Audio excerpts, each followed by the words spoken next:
সূরা ফাতিহা পড়তেন 50 বার, সূরা ইখলাস পড়তেন 50 বার। কথা বলবো না ভাইয়েরা, থাক, ছেড়ে দেন, যে যেখানে থাকে থাকুক। উঠছো কেন বাবা? এই ফারুকের পোলা, ওর বাপের নাম হলো ফারুক, যিনি এই মাহফিলটার জন্য খুব চেষ্টা করেছেন, আমাদের স্যারের ছেলে।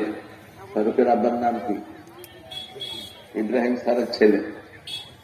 উনি অসুস্থ এখন, আপনারা দোয়া করবেন। আমাকে এলাকায় তিনি প্রথম নিয়ে আসেন। এই গ্রামে 3 বার হলো হ্যাট্রিক, ইউনিয়নে 4 বার। মাশাআল্লাহ, 3 ইউনিয়নে বাড়ি করে দাও আমরা। দারুণ নন্দীগ্রাম, আল্লাহ কবুল করো।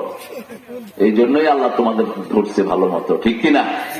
এখন পরিচয় দিতে পারো না। এতদিন এত দাপটগিরি করেছো, এত লুট করেছো, এত সন্ত্রাস করেছো, এখন পরিচয় দেওয়ার মতো একটা লোক তোমাদের খুঁজে পাওয়া যায় না।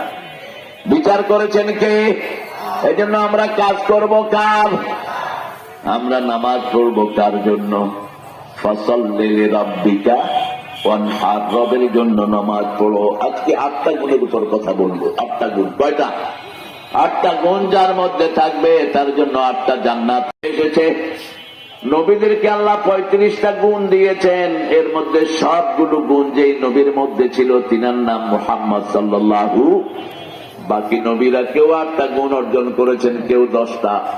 আর 2 জন নবী সব গুণ অর্জন করেছেন। একজন হলেন ইব্রাহিম, আর একজন মুহাম্মদ সাল্লাল্লাহু। ইব্রাহিম আলাইহিস সালামের ব্যাপারে রাসূল বলছেন, আনা সামরাতু দুআ ওয়া বিকুম ইব্রাহিম, আমি তোমাদের বাবা ইব্রাহিম আলাইহিস সালামের দোয়ার ফসল। জাতির পিতা বলো, জাতির পিতা অমুক ছিল, অমুক ছিল, গোলার দিন। জাতির পিতা ইব্রাহিম। হ্যাঁ, কত মূর্তি বানিয়েছে বাবারা। হাসিনাকে ওর বাপই জাহান্নামে ঢুকিয়ে দিবে। বলবে এত মূর্তি বানালি কেন আমার জন্য? মূর্তি বানাবে তো মুশরিকরা, তুই বানালি কেন আমার জন্য এত মূর্তি? কোন তৌহিদবাদী মূর্তি বানাতে পারে?